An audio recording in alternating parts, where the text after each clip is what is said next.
Well, so first start by telling me the basic story of Sinister 2 and where we sort of meet up with your characters in the film. So my character picks up where Sinister 1 ended, which is that he sort of becomes obsessed with the same case that Ethan Hawke's character, Ellison Oswald, was obsessed with.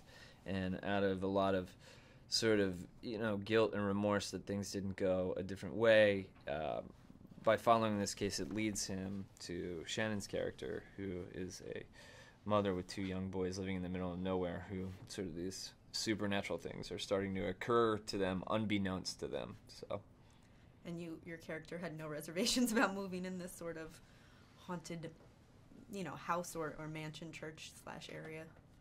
I think that she was given the information, like, something happened a long time ago, kind of, we all hear stories like that, like, oh, that Right. apartment building, there was something, they say it's haunted, but the real horror was going on in her real life, and the house is actually made quite cozy. The kitchen's kind of cozy, and so she made it a little home, a little temporary home. She's surviving, Yeah. But I understand what you're asking. And when the two of your characters meet, you sort of, have to end up trusting each other. What are you up against? I think we're up against 2 totally different things in the movie, where I'm like, lady, this house is not okay. And she's like, I have serious family problems. And we can't, I think that's actually where that drives the story forward, because it's like, I can't reveal all of this to you, and nor can my character reveal all of this to her either, So. The meeting of your characters I thought was really funny, where you're just kind of yelling at him, and then he's like, this is not, I don't know what you're yelling at me for, but, and what, for your character, obviously, there's this haunted house, but what would you say your character is up against in the film as well? Past, life past, and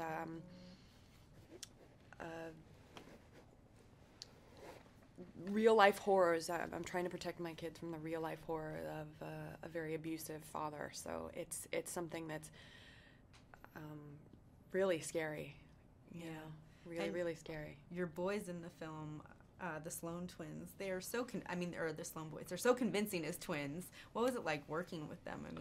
Well, they are twins. They are twins. Twins, yeah. They're actually triplets. Yeah. They have a sister, too. Wow. Yeah. Didn't know that. And how was it working with them? Both of them, Dylan's character, he was so afraid, and then they seemed like they had such a good relationship at first, which then you sort of see the dynamic change. Yeah, the interesting thing about them is that it actually felt like, for me, it was a little opposite. Yeah, they were playing against how they actually really are in real life. Yeah. Yeah, Robert was pure evil. Yeah, he was just a little troublemaker. Yeah. No. Yeah. Yeah.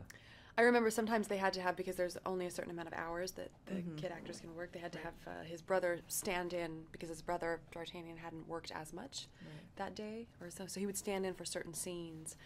And one time he stood in for a scene that was very emotional, and it was kind of like it was cosmic timing, really, because I felt that for him more naturally. Yeah. They were great. They were really they were good in the film.